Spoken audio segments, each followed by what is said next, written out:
Countdown for blast off. X minus 5, 4, 3, 2, X minus 1, fire.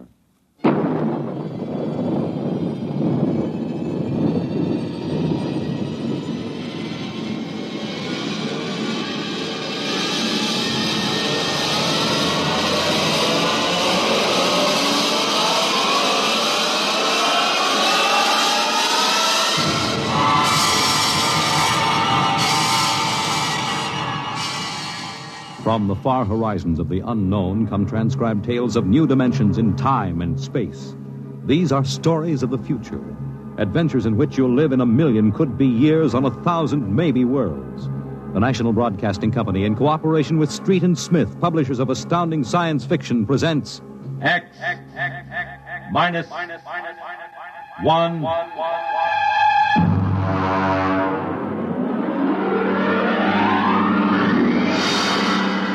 The Martian Death March.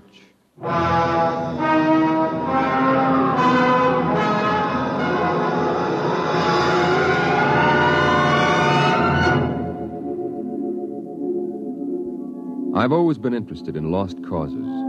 The revolt of the Scottish Jacobites against England, the last stand of the Cherokee and Sioux Indians, and the death march of the Martian Highlanders in 1997. There's been a lot written about that march. The UN Commission report covers 4 volumes, but the whole story isn't down on paper yet. I know it because I was on that march from the beginning to the end. There's one part of the story that no one ever mentions. The Martian Death March of 97 was led by an Earthman.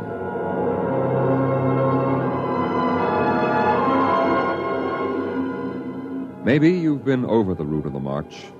There wasn't any highway there 30 years ago in 97. There was desert, hot, burning desert. I lived at the edge of the Calmac Canal then with my father. He was a prospector searching the surrounding desert with sonar probe and Geiger counter, scratching just enough ore from under the Martian sands to pay for our grub stake the next year. I remember he was in the Adamson digger in the North Quadrant when I came running out that day.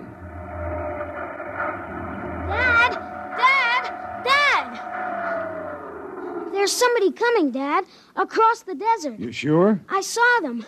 They're a couple of miles out. Well, how many cars? They're on foot. On foot across the desert? Honest, Dad.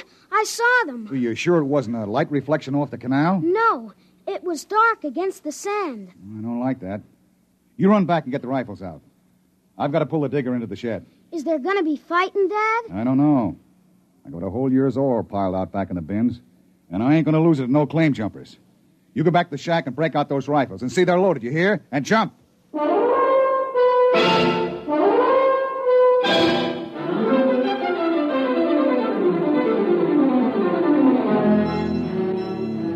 Dad had 3 surplus Army rifles and a couple of homemade grenades made out of ore cans stuffed with Adamson A explosives. We crouched inside the shack, waiting. The shadow of the water tower in the doorway grew longer as the quick Martian dusk settled down over the desert. And there they come, Al. There's 2 of them. What's that on the first one's back? Why, I haven't seen one of those in 20 years. What is it? A one-man desert tank. They used to carry water that way before Adamson put out the air-still units. There's something funny about that second one. Look, he's all spindly, and his head's funny. He's funny, all right. Al, that's a Martian. I never saw one off the reservation before. Well, there hasn't been one, not in 10 years. I don't like this. Here they come into the dooryard. You remember what I told you. Line up the sights and just squeeze the trigger. Hello! Hello there! Now, Dad? Hello! Wait a minute. What do you want? Water! I need water. Who are you? My name is John. John, huh? What are you doing with that spider? His name is Cantalcar. I don't care what his name is. What's a human doing with a Martian? I found him in the dry bed of Calmac Canal, nearly dead of thirst. He probably ran off from the reservation. When our brothers are caged, they seek freedom. Brothers?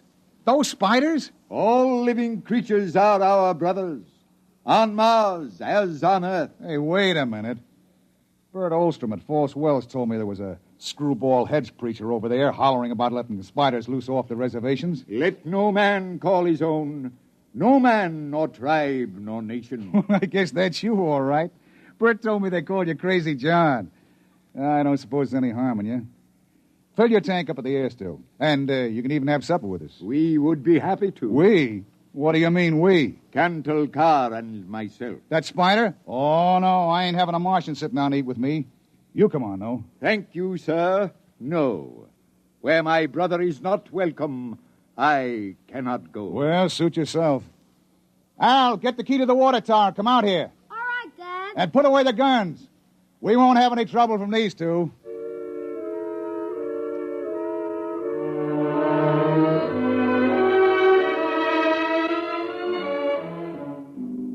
The old man filled his tank at the air-still tower, and the Martian went through the ash pile for half-burned fuel brick. When we went in the house for supper, I could see them silhouetted against the fire. The old man with his wild hair and beard, and the thin, spidery arms and legs of the Martian. Dad, What? are all the Martians on the reservation? Yeah. All but a couple of wild ones in the mountains up north. The patrol catches a couple every year. Why? Well, they murder people. No, I mean, why are they on the reservation? Because it's the safest place to keep them. Past us all.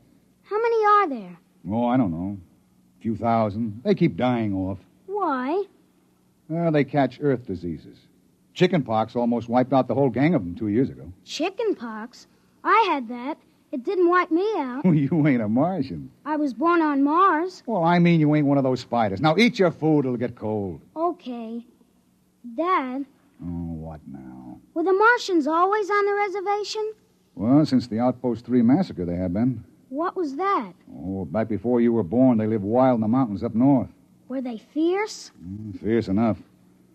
Only place for them spiders, behind wire. Yeah, it sure is.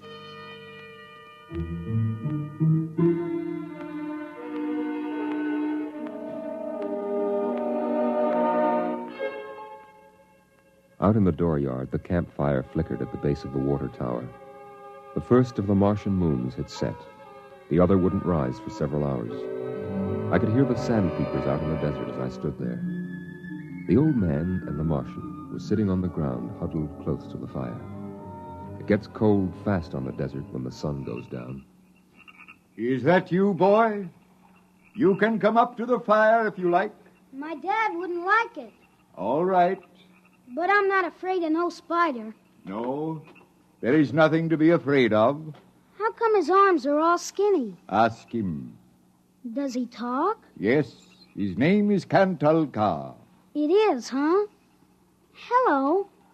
Hello, boy. He talks funny. It is not my language. Why isn't he on the reservation? You can get in trouble helping spiders to escape. No man has the right to imprison the innocent. They that are enslaved will be freed. They that are in sickness and misery will be comforted. They that are exiled in a strange place will be restored. My dad says the spiders are treacherous, cowardly, murdering savages. That's what he says. Boy, there was a time on this world when there were no earthmen, when the ships and the machinery of earth were unknown. Then the people of the highlands lived in peace. But today they are a handful, starving, dying behind the wire. But the reservation isn't so bad. Our home is in the mountains of the north, not the desert. I heard a voice which cried out to me in the desert, "Go to your brothers." Do they really call you Crazy John? I have been called many things. You really think we ought to let those old spiders off the reservation? Boy, we die here in the desert. We die in the sun and of the sicknesses you have brought from earth. That's 'cause Martians are just weak. I'll bet I could knock you down myself. You could. We are a different people. We have not the strength of muscle of earthmen. But we will not stay here to die. You won't get off the reservation. The patrol takes care of all that. They won't let any stinking old spiders out. Ah, even in the minds of children is planted the poison of evil. How long?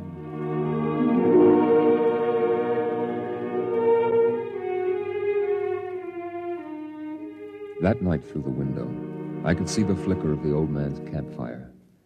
He was walking up and down now, shouting, singing hymns, verse after verse, his white beard catching the light as he passed behind the fire. The Martian sat slumped over, his thin, spindly arms folded across the huge barrel chest that had developed over the centuries as the air of Mars thinned and escaped into space. In the morning, I looked out, and they were gone. Looking back now, we wonder how they did it. The high-voltage wire around the reservation carried a fatal charge. The patrolmen in the tower had 50-caliber machine guns. The desert around the camp was mined heavily. Yet, at dawn, August 7th, 1997, they broke out. I was down at the dried-up canal bed hunting sandpeepers when my father came running after me. Al! Al! Here I am. Come on, back to the house. What's the matter, Dad? You shut up and run. What is it? The spiders busted loose. Bert Olstrom radioed in. They come in here? They're headed this way, the murdering devils. They kill anybody? 6 patrolmen when they busted through the wire. What are you gonna do, Dad? Fire a keg of Adamson A across the gate. You get in there and get the guns out.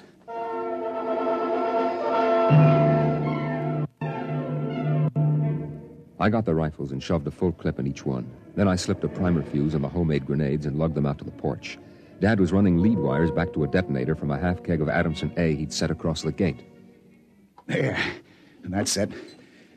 Now give me one of those rifles. Will they be here soon? You can see the dust over the rise.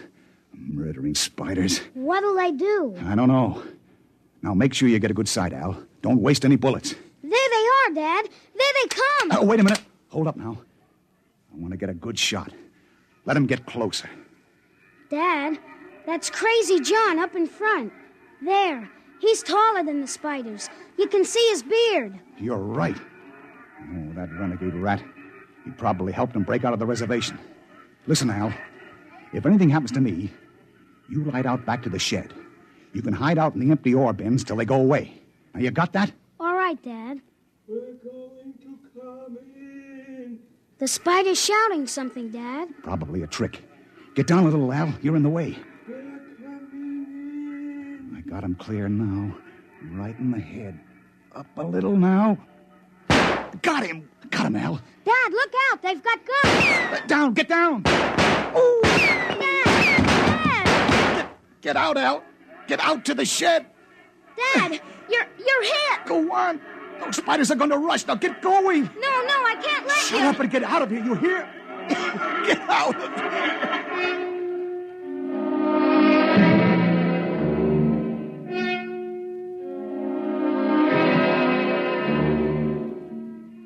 I ran back through the house to the shed. Behind me, I could hear the Martians sweeping up to the dooryard. Then suddenly the ground shook, and I could feel the dull concussion waves hit my ears as the Adamson A exploded. I could hear the high, whispered screams of the Martians and the rattle of fragments on the metal roof of the shed. I dived into the empty ore bin and slammed the hatch almost shut. I sat there waiting. And then suddenly a shadow fell across the edge of light, and the hatch slid open on top of me. You leave me alone. I'll kill you. Boy, I've been looking for you. Where's my dad? What did you do to my dad? He's dead. You killed him.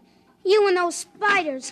I'll kill you. I'll kill all those stinking murdering spiders. They are our brothers, boy. Your father shot without warning, and the fire was returned against my orders. You mean you weren't going to attack us? Our brothers came in peace. They are going home to their mountains. We came to get water for the journey. You mean you just wanted water? You... Dad! John, the Earth Patrol will be following us soon. We must go. And the boy? We'll have to leave him here with water and supplies. No, the Earth Patrol would question him. We need the time. He goes with us.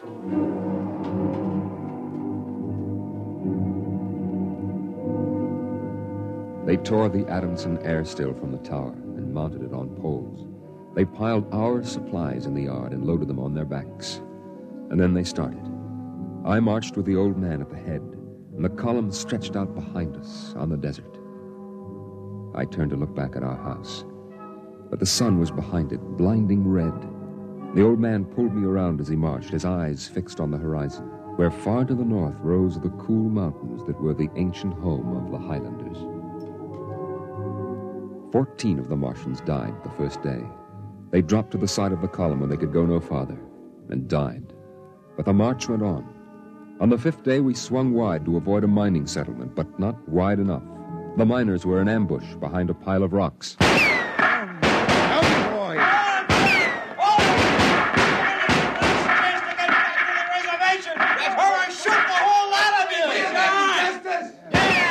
I shall lead them home, home to the promised rest, home to the mountains. March forward! March forward!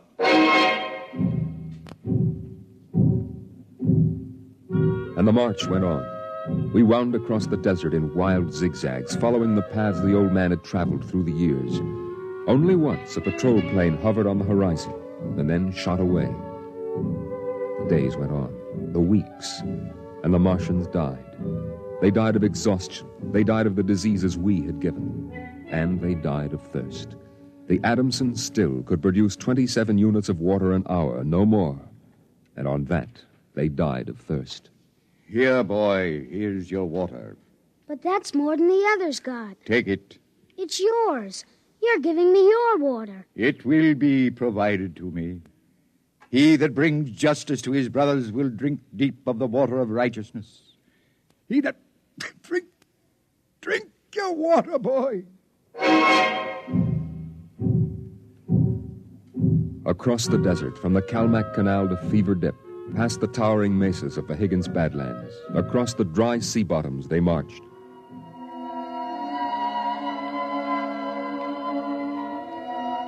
On the 54th day of the march, we halted at evening. The air was thinner, colder now. The rations had long since been exhausted. I lay down to sleep wrapped in the old man's coat. Early in the morning, before sunrise, I woke suddenly. The ground mist that had covered the desert the night before was lifting slowly. And I saw the old man standing by the burned-out fire, the vapor swirling around his legs in the cold light of the false dawn, edging his wild beard. Go back to sleep, boy. I can't. The end is near. I have led them through the wilderness, dry shod across the seas, and before us lie the mountains. You mean we're almost there? When the mist is taken from the eyes of man, the place of refuge can be seen. You mean the mountains? It's over. We're there. I have led them to their home, and I must go back to the desert. You mean alone? Even now, I hear a voice in the wind. Carry the message to the men of earth. Bring to this new world the message of the old. All beings created in the universe are my brothers, and he that harms my brother harms me. Goodbye. Goodbye, boy. You'll be safe now. Goodbye, John. Goodbye.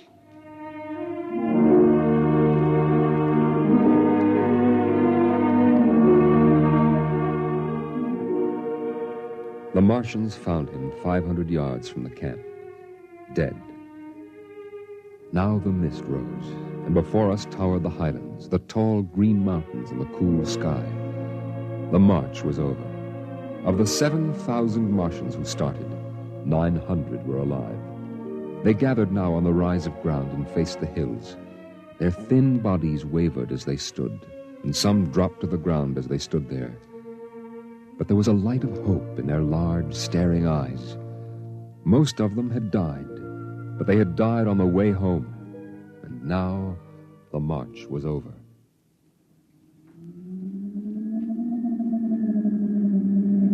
Then the patrol planes were spotted on the horizon, and within 10 minutes they had landed. The Martians stood silently as the squads piled out and set up the 50 caliber machine guns and the petroleum gel flamethrower. All right, you spiders. Hands up and stay together. Gather in a bunch and don't try anything. Sergeant? Yes, sir. Shoot the first spider that moves. And shoot to kill. All right, where's that boy? There was a boy reported. Here I am. You all right, kid? They hurt you? No, I'm all right. John gave me his water ration. Oh, the leader, huh? Well, I've got a warrant for him. Where is he? There. He's dead. Huh? Oh. Well, just as well.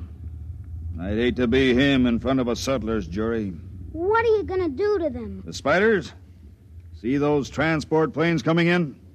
We're going to ship them all back to the reservation where they belong. You can't. You can't do that. What are you talking about, kid? You can't take them back. They're home. John said they were home. You can't take them back. It isn't fair. I won't let you. No, I won't let you. I won't let you. Hey, let go of me. Sergeant! Yes, sir. Peel this crazy kid off me. All right, now, kid, take it easy. I must be shot. Can't believe he's safe now. Yeah, I guess that's it. All right, you spiders, step it up. Move along to those transport planes. It's all over now. You're headed right back to the reservation.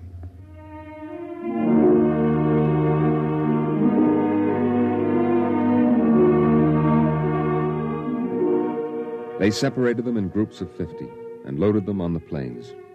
900 out of 7,000. And soon the first big-bellied ships waddled out on the hard sands and lifted slowly into the air, headed back to the south, flying over the trail of dead and dying who started on the march to the highlands, the march to home. Don't worry about them spiders, kid. We'll take care of them. Come on now, kid. You'll feel better as soon as you get back to civilization. I looked once more at the green mountains towering through the mist. And then, just before the motor raced, I saw John. Crazy John, propped up against a dognut bush where the Martians had placed him. The wind from the south gave the wild hair and beard a rippling life. He faced the hills, the home and rest he had promised his brothers, as he led them through the wilderness of Mars.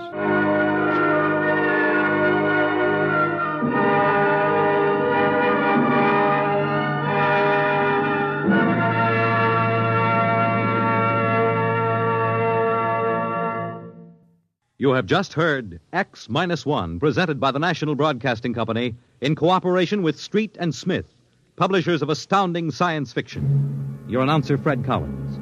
X-1 was an NBC Radio Network production.